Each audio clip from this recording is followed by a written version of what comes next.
to another episode of Ask the Doc. I am your host, Jennifer Filzen, and today I have with me Angela Lovett of Lovett Counseling. Welcome, Angela. Thank you. Hello. Thanks for having me. Hello. We're so happy to have you. Oh my gosh. Okay, tell us what is going on in Kirkwood, Missouri, near St. Louis, and what you're doing in your practice. Yes. So I opened my practice, Lovett Counseling, 5 years ago. Prior to that, I worked in an eating disorder treatment facility for about just under 8 years. And then my husband runs the business side, and I get to do the fun stuff, which is the clinical stuff, which I love. And then we started taking on clinicians, let me think of the timing, 2 years ago. And then we've kind of grown since then. And I have a heart and a desire to help match clients with a therapist that's a good fit. And part of the reason why we even started this business, I always wanted to do outpatient from the get-go and have a heart and passion for, I love relationships, helping meet clients where they're at, walking them through whatever their journey looks like, ranging with a variety of different co-occurring disorders. So I've always had a heart and a desire to come alongside clients. And I feel like it's an honor to be alongside them through their journey. And then on top of that, I also had kind of an overflow of these referrals coming in. And so once I had filled up, I was referring out to these different clinicians that I found out later that they were also filled up. And so it was kind of a problem in terms of, hey, we need more therapists in the field. And we have all these clients coming in, and the need is higher than what of the clients is higher than the amount of therapists I could find in terms of their caseloads were filling up. So my husband and I had talked about growing the business, and he loves managing the business side of Lovett Counseling on my end. And so we just kind of grew from there, started taking on clinicians, and I came alongside clinicians to kind of answer any questions, support them in terms of clinically in any ways that I could. And then he manages any of the insurance and billing. And since then, we've had about 17 clinicians that came under Lovett Counseling. So him and I both have a heart and a desire in terms of helping the clinicians and then also the clients, and making those referrals that are appropriate just based on the clinical need. And I also just love the variety of clinicians that work with Lovett Counseling. So it's really helpful because it hits such a broad scope, because everybody has a different expertise area. Whoa. Okay. I love it that you and your husband recognize your talents, right? And you've got this great partnership allowing you both to operate within your genius. And I also love how it's almost like you're a matchmaker, right? You've got this opportunity to pair up people. And so when you said that there's a shortage, you know what? There's been a shortage of workers in various industries, and I didn't even think about, yes, you're absolutely right. Of course, there's a shortage of therapists because more people are like, okay, I really need therapy right now. And isn't it fascinating? Isn't it fascinating how COVID turned a lot of bad things into good? And what I mean by that is, only recently have we been talking about mental health and the need for therapy, and how it's common for everyone in the family now to go see a professional. Whereas 10 years ago, it was still a little like, you only need therapy when you're like, really needing therapy, right? So good for you. Are you guys practicing specifically and only serve those in Missouri, or are you doing things online where you're able to help people across the country as well?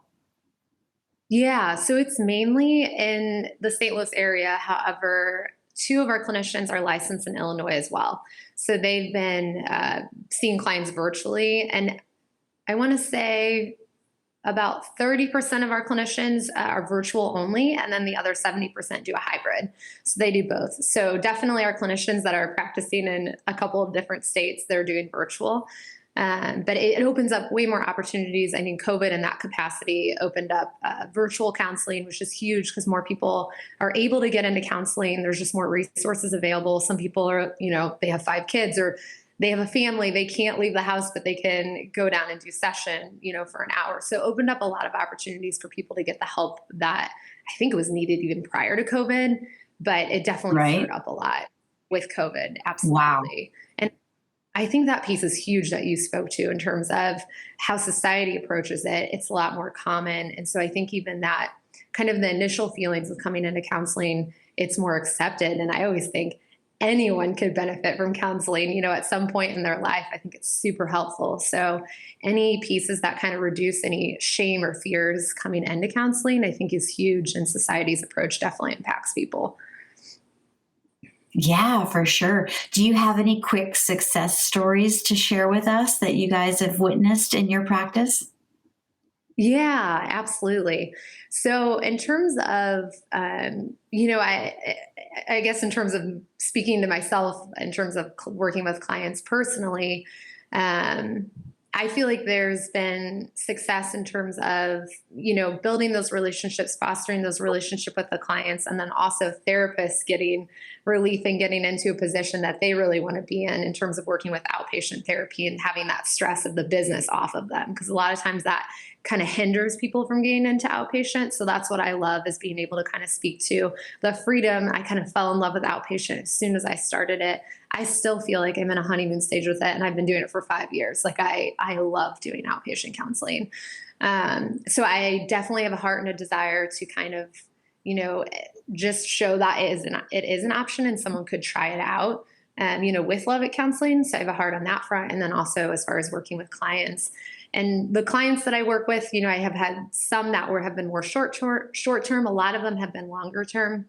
And some people come in and they might only have 4 or 5 sessions and they feel, a drastic change and shift in their life. And I think one of the coolest things, after doing a lot in terms of eating disorder work and recovery, is seeing someone really shift from being in that survival state, day by day, kind of barely getting by, barely making it, and even seeing the resiliency of the fact that they're still here today. I mean, it's incredible after hearing the stories and the amount of trauma that they've gone through and the resiliency that's there. And it's incredible. And I'll say this, that they're still here today, but seeing it shift from that survival into thrival, and seeing them really live, and enjoy and the joys, that come with life and day to day. And it could even be something small that they're mentioning, but it's actually so huge, in their life. It's something that wouldn't have brought joy, once before. And they had the bravery and the courage to go through their journey, of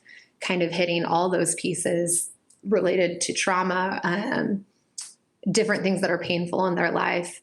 And the fact that they're willing and able to go to those pieces in such a deep and vulnerable way is huge. And there's so much healing that comes from that. And it's an honor to be able to come alongside someone in that capacity in the therapeutic relationship and walk through their journey with them that they went through. Yes, you are doing phenomenal work, saving lives. And oh my goodness, that's good for you. Angela, thank you so much for joining me. And everybody who's watching, thank you so much for joining us today on Ask the Doc. I hope you really enjoyed the time with Angela Lovett of Lovett Counseling. If you are in the Missouri area, St. Louis area, please do look her up. And if you want to find out more, go to Buzz TV at iwannabuzz.com. We'll see you next time.